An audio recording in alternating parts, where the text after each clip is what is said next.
Ready? 1, 2. 1, 2, 3! You! Oh! Who? You see who? Eureka! Who, me? No, you! Don't you see? Eureka's castle. Eureka's castle! Yes, you! Gee, me! Gee, what a wonderful place to be. Eureka's castle. Castle! Castle! Castle! Castle! Them, us, they, me, you, me, 1, 2, 3!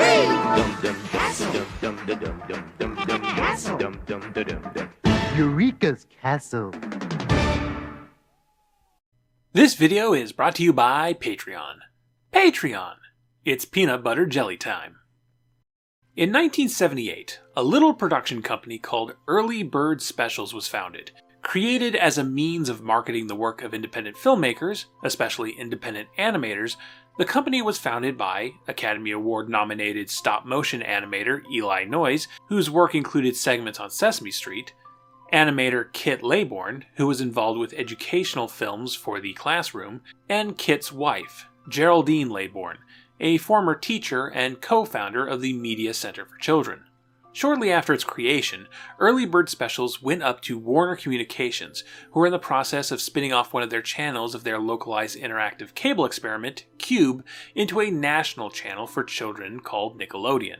Early Bird Specials would pitch 2 different shows for Nickelodeon, neither of which we know anything about besides Jerry Laybourne describing them as very esoteric and very way out there. In any case, the 2 pilots were not picked up, but the small crew at the first children's television network quite liked Jerry Laybourne, and on September of 1980, she was hired as Nickelodeon's program manager. We all know how Jerry Laybourne's story turned out, with her replacing Cy Schneider as Nickelodeon's president and helping guide the channel into success. But what about Kit Laybourne and Eli Noyes? Just because 1/3 of their team had found a new job didn't mean they should stop working together.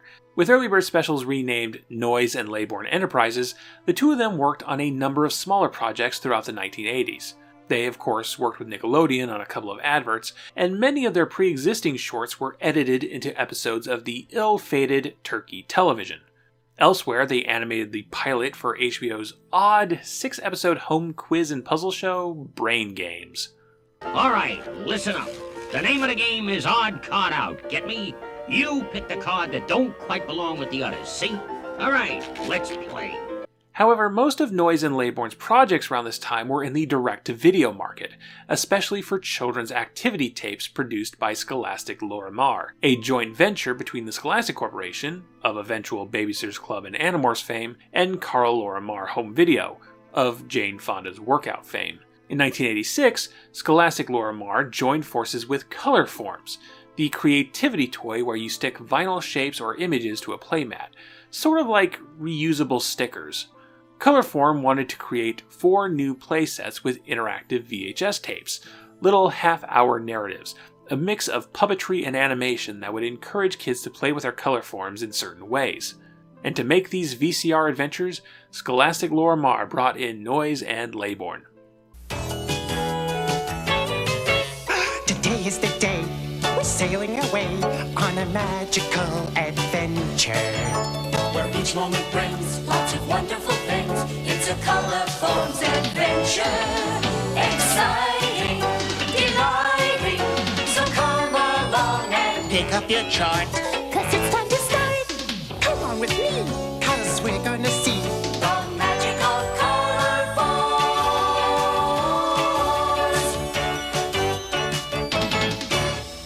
First step was to find someone to write the scripts. You needed someone with a history of writing for kids, preferably someone with a sense of humor.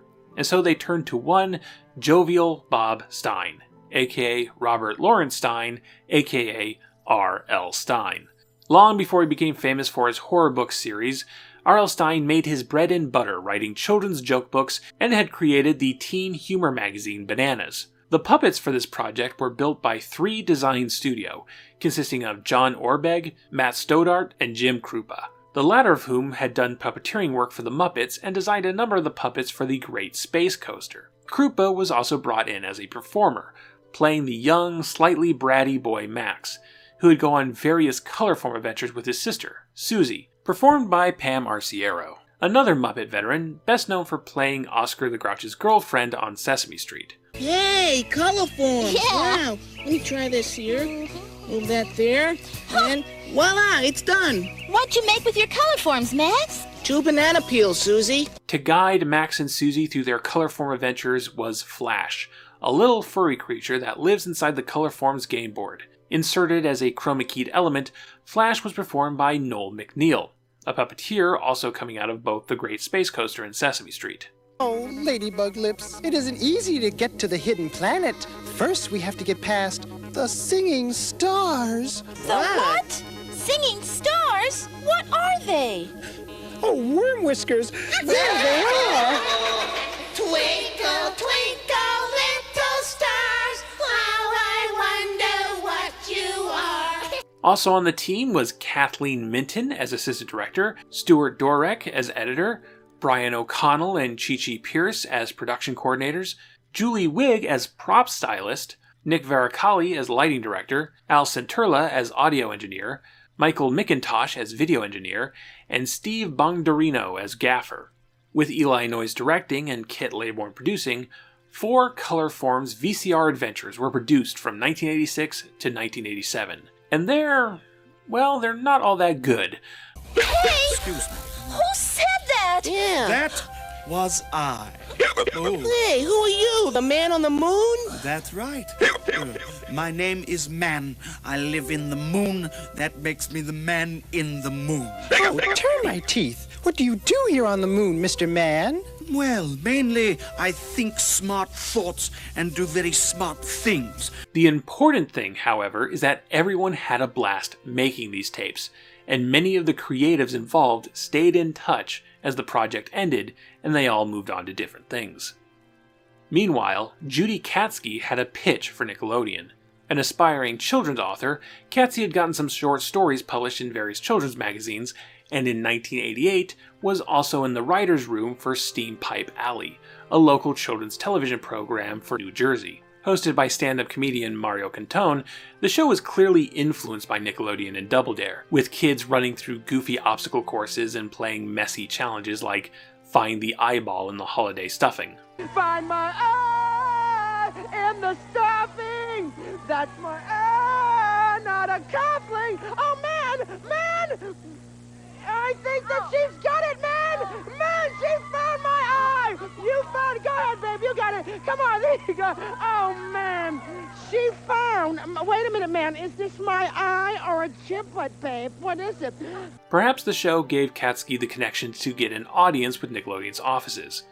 However it happened, she pitched a program for preschoolers called Eureka, a show about 3 childlike monsters, a set of rambunctious twins, and a friendly dragon, living in a castle with a number of parental figures helping them work out their problems. The show would require puppets, lavish sets, and perhaps even animation. In previous years, this idea would have been a non-starter for Nickelodeon. Original programming on Nick had to be cheap and quick to produce, like game shows or talk shows. However, following the surprise blockbuster success of Double Dare in 1986 and subsequent syndication of Fox network affiliates, Nickelodeon had been investing in itself, and by 1989, the channel was ready to take some big swings with original programming, including an ambitious teen sitcom and a number of animated shows, though those wouldn't see the light of day for a few years yet. Something like Eureka was finally possible for Nickelodeon, and better yet, Eureka could serve an extra function, being a proper replacement for Pinwheel. Pinwheel was now 12 years old and hadn't produced any new episodes in 5 years. It was starting to show its age on Nick's preschool programming block, now dubbed Nick Jr. It was time to retire Nickelodeon's very first show, but that didn't have to mean getting rid of the show's core ideas. Pinwheel was about a communal family of fun characters, many of them puppets, singing and playing and learning little life lessons. It was also a platform for short content, mostly foreign imports, mostly animated. While package shows had gradually fallen out of style for Nickelodeon, having at least one home for animated shorts is still a pretty nice idea. Eureka could be all of that, but with a higher production value, puppets more in keeping with the popular Muppet style, and a fresh aesthetic. The pitch was accepted, and Nickelodeon started looking for a team to make it. For the first time since Turkey Television, Eli Noyes and Kit Laybourne were available to work at Nickelodeon, and when they were approached, they realized, hey, we had so much fun with the crew on the Colorform VCR adventures, what if we just brought them all back? Literally everybody I credited earlier in the Colorforms video segment began working on Eureka. Yes, even that one gaffer guy. 3 Design Studio was commissioned with designing the puppets, Jim Krupa, Pam Arciero, and Noel McNeil all returned as performers, and R.L. Stine was given the role of head writer, helping develop the show past its pitch. They had the title and the basic idea of what it would look like. I came in time to develop the characters. They knew they wanted a dragon, they wanted a bat maybe, and they had swamp creatures. They hadn't really figured out what the personalities would be or any of that, so I got to do that stuff. When Eureka's Castle came to us, it was a very different show. They had the wizard. Batley didn't exist. The mice didn't exist. They had a walking suit of armor that walked around. That was Sir Clank. And they had a condor instead of a bat. And I don't know, maybe the Munsters did, Bog and Quag. But anyway, the point being, was that you? And there was a dragon. Okay. And there was a dragon. Yep. So we were like saying, look, you got a castle. What's in a castle? Bats, right? Mice. So through that, we said we'll make a bunch of mice, and they live in a suit of armor. On May 31st, 1988, Eureka was officially announced for a November release. This turned out to be a bit too ambitious, however, since they hadn't nailed down the characters, stories, or even the running time. It was originally announced as a 90-minute program, but would eventually end up as a 60-minute program. Stine was working with a writing team of 10 people, but just about everybody in the production had a say as to what the show was. The way Eureka would work is, and this is the hardest thing to get used to for me, is that I would write a script. I'd bring it to this script meeting at this long table with all the puppeteers, producers, directors, and all these people, and they would rip my script apart, and I'd go home and write another one. And I wasn't used to that at all. Television is very collaborative. I wrote about half the scripts. I'd write the script would be ripped apart at the meeting, then I'd go back and rewrite it. It'd be ripped apart again, and I'd do another version, right? Finally, we'd get a script that everyone liked. Then we go down to set, and the puppeteers would go and tape it, and they'd say whatever they wanted, and I'd hardly recognize anything I did. Luckily, they were talented and funny, so I could just take credit for it.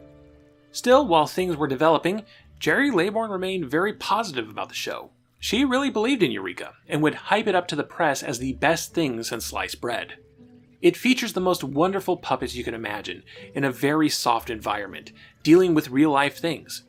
We're not interested in teaching them numbers or letters, but things they need to know, like how to put their socks on and how to open a door. I hope Eureka will be the best show since Sesame Street.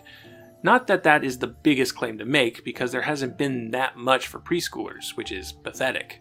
Originally filmed in New York City, Eureka was also Nick's first original production to work with a performers union. The show did not make its November 1988 deadline, and in March of 1989, it received an official name change. Finally, on August 27, 1989, young audiences were introduced to Eureka's Castle. Who lives in Eureka's Castle? Magellan does. No, tail. And his tail. Tail, whoa, get behind. Whoa, whoa. You see, get down. See, sometimes his tail bumps into things. Now get behind. Oh. Like me. Come see Magellan and his tail at Eureka's Castle! Every weekday on Nick Jr. Inside a giant's music box lives an assortment of fantasy characters. The titular Eureka is an up-and-coming young sorceress, always eager to try out a new spell, even if she rarely gets it right. The most mature occupant of the castle, Eureka is the one everyone turns to when they have a problem. Oh no! Eureka, we were playing catch and lost the ball. Could you magic us up a new one? Okay. Magic of night, magic of day, bring a new ball so they can play. Hey, now look at that. A square ball with corners. Gee, isn't that wonderful? Thank you, Yeah, Eureka. you're welcome. Maybe it'll roll better. Try it. No, it doesn't roll. Unusual, Maybe it'll isn't it? bounce. Oh, Let's give it see, a try. Yeah, try it. Ow, ow, ow, right on my foot. Wand Whiskers, it is square, isn't it? Eureka was played by Cheryl Blaylock, who was a performer and an Emmy-winning puppet builder for Sesame Street. As Eureka, Blaylock insisted on leaning more into the magic hijinks side of things and less on the mothering aspect of the character. What a great opportunity to create a character that was a kind of a new female lead. There wasn't too many female leads at that time. And I just kept trying to suggest to the writers that they make her not so momish, because there was a very strong tendency to make her like the mother of the castle, and I really wanted her to be more of a wizard in training. She was coming into her own, and she needed support too. Sorry, Batley, not today. Taking the whole day off. You're what?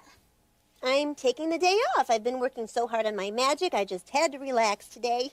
But you can't do that. I need your help, huh? Of course I can. You take days off, don't you? You take every day off. Yeah, well, that's different. I need my beauty rest. Well, I do too. I'm taking my day off now. Jim Krupa voiced the giant, who didn't factor often into the stories, but he was always eager to turn the music box's key to get a new musical number. Krupa also played Batley, an egotistical tower bat who has a tendency to fly into things, only to shake it off.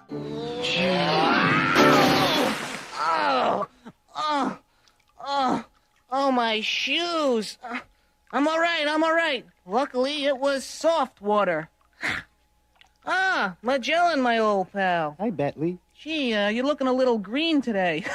Oh, thanks. They wanted to do him as a klutzy character, this, that, the other thing. He crashes all the time when he lands. He does this, that. He walks into walls, and the reason is he's blind. So I said, well, no. See, a bat wouldn't do that blind. He would do that deaf. And they're like, what? And I said, well, bats are blind. They go by sonar. So if a bat has an issue, it's because he's not hearing well. So anyway, we used to play up his glasses and stuff, because I said you could put a little wire on him in a box here, like the old-fashioned. They were like, oh, we can't do that. I was like, well, all right. Ready and go! Uh-oh. Well. So now who's responsible for this? There was Mr. Knack, a handyman and merchant who is always looking for a good trade. He was performed by Brian Meal, the voice of Elmo before Kevin Clash took over the role. I don't need an egg batter. I need an egg beater. Oh, okay. No, I think we can do better than an egg beater. Let's see what we've got. Oh, look at this. This is nice. This, Eureka, is a genuine, handy-dandy egg bopper. Yes. How nice. There's an interesting story with this. Oh? I traded 2 egg squeezers and an egg stumper for this egg bopper No here. Yeah, kidding. it's a beauty, isn't it? Oh, yeah. You could really bop some eggs with this. Meal also performed Boggy, one of the castle's moat monsters, a rambunctious sort, getting into all sorts of trouble with his twin sister, Quagmire, performed by Pam Arciero. Ooh, there's the ball. Hey, come on, ball. Hey, We're gonna don't go. touch that. It's mine. It's yours. Right. We'll prove it. Well, there's my name. See? Q-U-A-G. Quag, as in Quagmire, as in me. Get it? Yeah, I get the picture. I'll just play with this, okay? Hey, can't you read that part says Q-U-A-G, Quag? That's mine. Don't touch it. Well, is anything here mine? Huh? Not if it doesn't have your name on it. well, I'll just put my name on a few things. Oh, that's a good idea.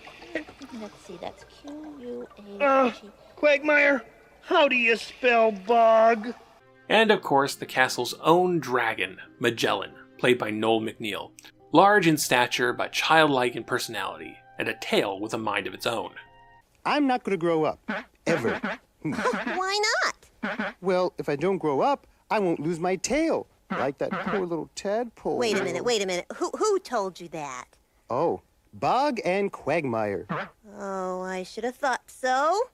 Oh, Magellan, dragons never, ever lose their tails. Huh? Oh, that's we silly. don't? No, it's not true. The Moat twins were playing a joke on you. Oh. Huh? They were what? They were playing a joke, you know, ha ha ha, joke. They were pulling your leg. They were pulling my leg? Yeah, pulling your leg. Oh. Those were our main players, but the castle is crawling with denizens. We have the Mouse family, who live in a suit of armor, Sir Clank, Emma, and Kate, performed by Krupa Asiero and Lynn Hypen, respectively. Knock, knock. Who's there? Oswald? Oswald who? I swallowed my gum! Knock, knock. Who's there? Amos. Amos who? A mosquito bit me. Knock, knock. Who's there? Cargo. Cargo who? Cargo. Beep, beep. Oh, yes, I get it. Yeah. Hypen also played Magellan's pet Cooey, while McNeil played Batley's pet spider, Webster. There were also the Slurms, little colorful clay worms, and the Blanketeers, dots living on Magellan's blanket, both brought to life by animation. And of course, the Fish Tones, a trio of fish statues attached to the castle's fountain, always ready to break out in song. Well, we're a fountain and we're fishes and we like to sing. We like to do our fishy singing fountain thing. And if ever you should make a visit to our place, we'd be glad to spout some water right in your face. Oh, well, that's real attractive. Yuck. Episodes of Eureka's Castle typically didn't have an extended plot, but instead were a collection of vignettes running between 2 to 8 minutes long. In 1 hour-long episode, you'll have Magellan getting a scrape on his hand and Eureka showing him how to care for it, but then everyone gets jealous of Magellan's band-aid and starts faking injuries to get their own. And then we get Magellan singing a lullaby to Cooey, and then Bog and Quagmire pretend to be secret agents, and then everyone sings a Broadway-style show number about what a beautiful day it is. Oh, it's a beautiful kind of day. That doesn't leave a whole lot more to say. Oh, yeah? It's a wizardiful, Neckerful, gunnerful Kind of day. a simply wonderful day in every way. Of course, interspersed between these segments are shorts, both original and acquired, from children's book readings to Towser the Dog cartoons to German claymation.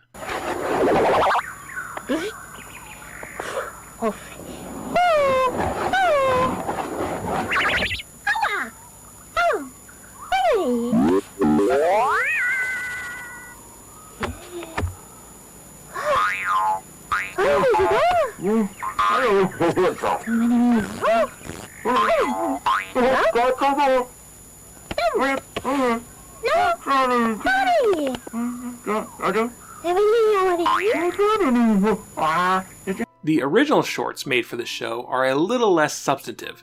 They're almost home movies, actually. Scenes without narration, and often without any story, of kids just goofing around, playing dress up, messing around with mirrors, hanging out with their pets, that sort of thing.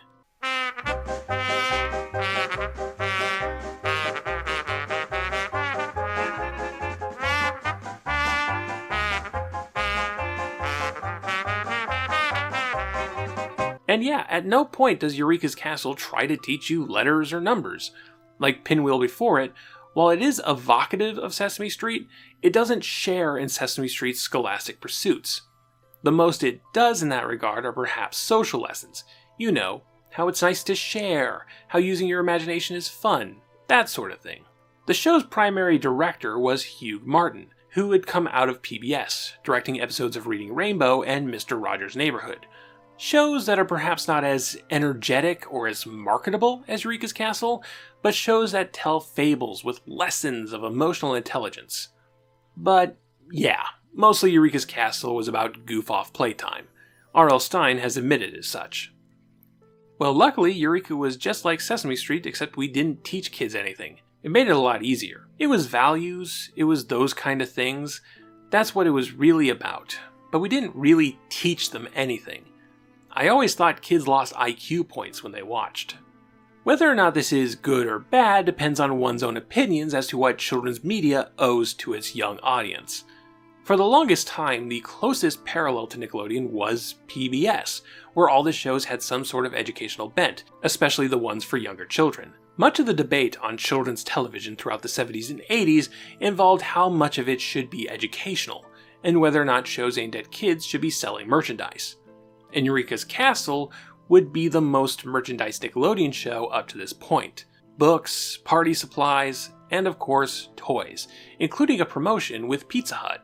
Now at Pizza Hut, your kids can enjoy all the magic of Nickelodeon's Eureka's Castle puppets. I'm Eureka. I'm Batley. And there's Magellan, too. We're the hip-hop rockin' Eureka's Castle crew.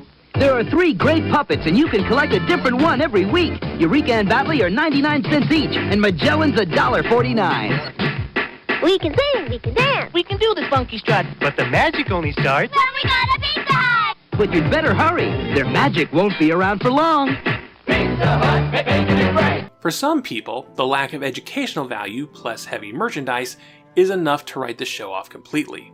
It's interesting that Eureka's Castle and Fred Penner's Place premiered on Nick Jr. within a week of each other, as this was the kind of programming Penner was trying very hard not to not be entertainment for entertainment's sake.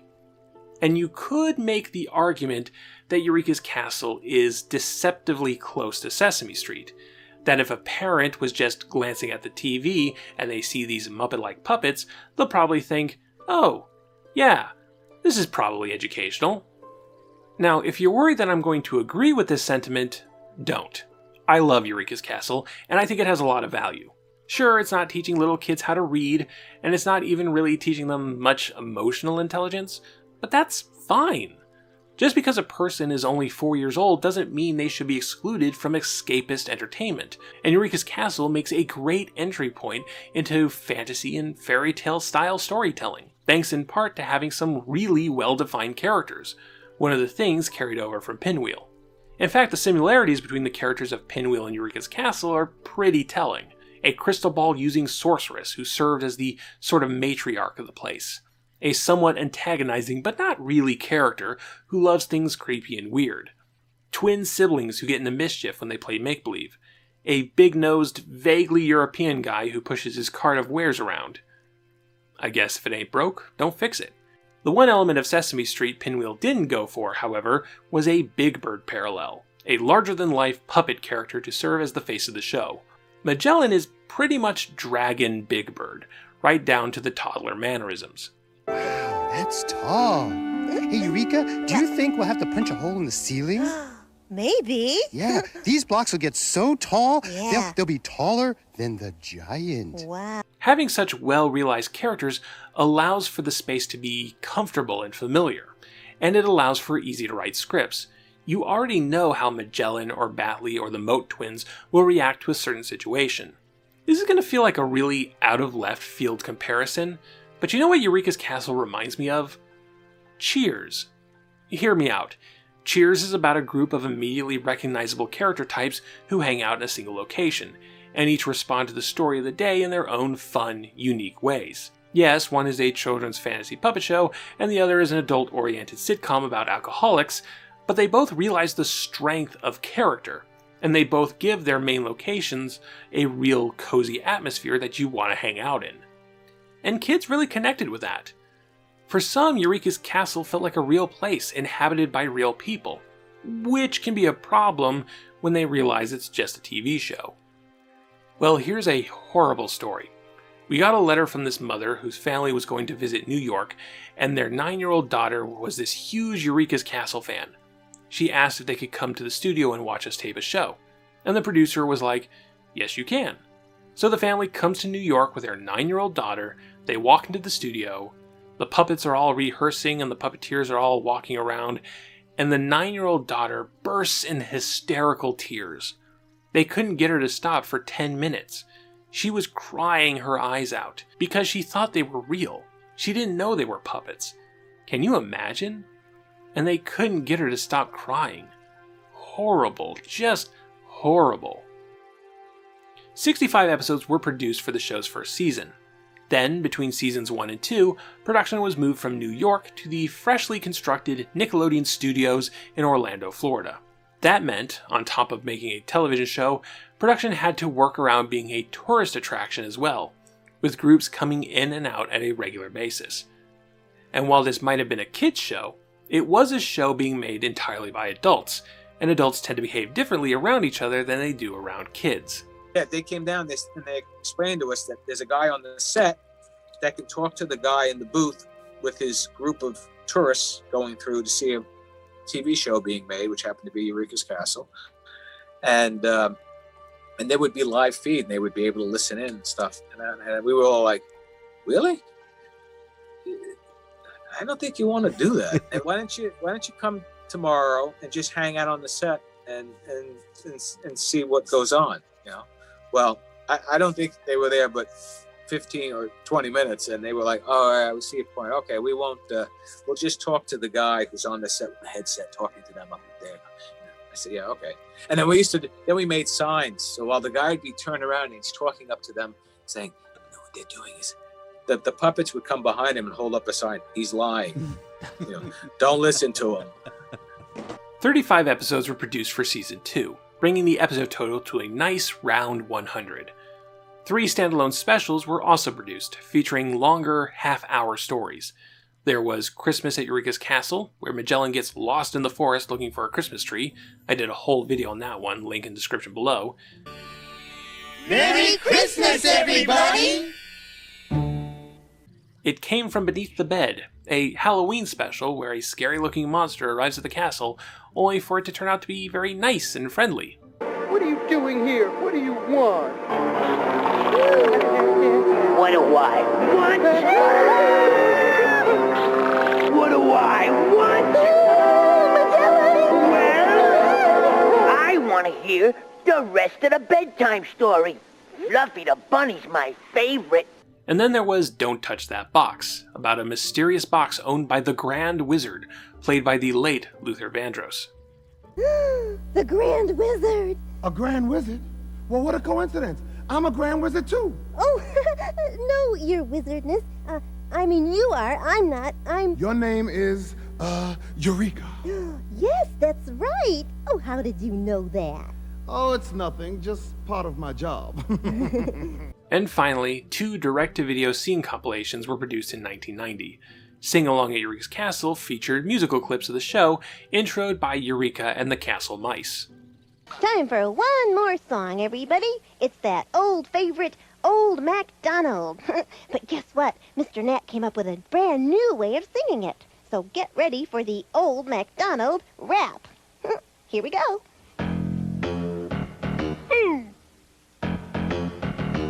Wide Awake at Eureka's Castle had Eureka, Magellan, and Batley trying to get to sleep, failing, and remembering all the scenes about sleep the show had done in the past 2 years. Watch the watch. The watch. Yes, you're getting sleepy. Sleepy. Yes, your eyelids are getting droopy. Droopy. Yes, sleep, Magellan. Sleep. Magellan. Sleep. Hey, wait a minute. Batley, stop that. That's cheating. Oh, no, you misunderstand, pal. I was just checking what time it is. Oh, look how late it is. Wow. Eureka's Castle officially entered production in 1991. However, technically speaking, there was a 3rd season, as Nickelodeon decided to reduce the show's on-air footprint and make it presentable for international markets. 52 half-hour episodes were edited together out of the clips from the first 2 seasons, usually removing the acquired shorts and musical guests that would require contract renegotiations if the show was going to go into reruns. One thing they couldn't avoid were the contracts with the people who actually made the show, and these would have a direct impact in how the show would air in the coming years. Jeff Darby was there. He was a vice president of programming or something like that there. And he put together the deal for us, and he gave us a really sweet deal that for 5 additional years, and then for quite a while after that, he set up a payment residual schedule. Because you realize Eureka's Castle was like the first time Nickelodeon ever dealt with the union, having to put a union deal together, because we were all union puppeteers. So he gave us this sweet deal. It was a play or pay situation. And what that comes down to is, so after they canceled the show, they decided to just run the 80 episodes the following year on Nickelodeon. Second year, they say, all right, we're not going to run the footage. Well, okay. Send the contract back to the union. Look, it says player pay here. They still have to pay us the residual. It's kind of like offsetting money you should have made maybe up front. Mm-hmm. So they owed us the exact same payment for not airing it. And contractually, it was going to be another 3 years of that. So that's why they kind of put it back on the air then. And then they, it ultimately got taken off the air after that. Reruns of Eureka's Castle would air on Nick Jr. for most of the 1990s, originally up through September 6, 1996. And then again for a short 2.5-month window on November 16, 1988 to January 29, 1999. This was something of a warm-up for the premiere of Noggin, a new joint venture between Nickelodeon and the Children's Television Workshop. This new spin-off channel began on February 2, 1999, and Eureka's Castle was part of its launch programming, eventually airing its last on Noggin and on broadcast television as a whole on September 6, 2000. Of course, by then the cast and crew had well moved on. R.L. Stine, as we all know, went from joke book writer to the Stephen King of children's lit, with Fear Street beginning in 1989 and Goosebumps beginning in 1992. Judy Katchke has kept busy as an author of many tie-in children's books for various properties, like The Adventures of Mary-Kate and Ashley, Dora the Explorer, How to Train Your Dragon, Barbie, and many, many more. The cast and crew for Eureka's Castle were all over the TV landscape in the coming decade. Allegra's Window, Gullah Gullah Island, The Wobulous World of Dr. Seuss, The Puzzle Place, Between the Lions, Bear in the Big Blue House, Ooby. You can cross-reference all of these shows with Eureka's Castle and find dozens of connections. Eureka might just be the most foundational, non-Muppet puppet show ever put out, at least from an American perspective. Outside of the 2 clip show tapes, only Christmas at Eureka's Castle was ever released on home video. However, to everyone's surprise, on April 21st, 2021, 26 of the half-hour episodes were added to Paramount+. While hardly the complete series, it's more than I think most thought we'd ever get, and at pretty decent quality as well. But if you can't budget another streaming service into your life, well, don't tell anyone, but at the time of this recording, all those episodes were ripped and uploaded to YouTube, so you can catch them for free there. Eureka's Castle was a major step for Nickelodeon. It was proof that it could produce high-quality programming for itself. It was no longer bound to cheap genres of TV. It helped scrub clean the last remnants of Nick's pre-Orange Splat legacy and gave the channel, and especially Nick Jr., a direction to move forward on. And it was just good. A wonderful little collection of characters sharing their day with you. Sometimes it's the simple things that are best. Nick, Nick, Nick, Nick, Nick, Nick, Nick, Nickelodeon. Nick, Nick, Nick, Nick, Nick, Nick, Nick, Nickelodeon. Next time, we wrap up 1989 with Nickelodeon's first original sitcom. Let's head on down to the Dude Ranch and see if this still holds up. Today's research shout-out goes to 2 puppet podcasts, Puppeteers and Under the Puppet. Between the 2 of them, there's about 150 interviews with people in the puppeteering business, including ones with Noel McNeil, Cheryl Blaylock, and Jim Krupa that were invaluable in researching this video. Links to both of their YouTube channels in the description below. Thank you so much for watching. If you'd like to support Knacks and other Pop Arena projects, consider contributing to my Patreon. Every dollar goes to production values, research materials, and boy does my car need new tires. You can also support the channel by liking the video, leaving a comment, subscribing, hitting that bell icon for notifications, following me on Twitter, sending a one-time donation through PayPal or Coffee, and sharing Knacks with all your friends. I'll see you next time, and remember, Black Lives Matter.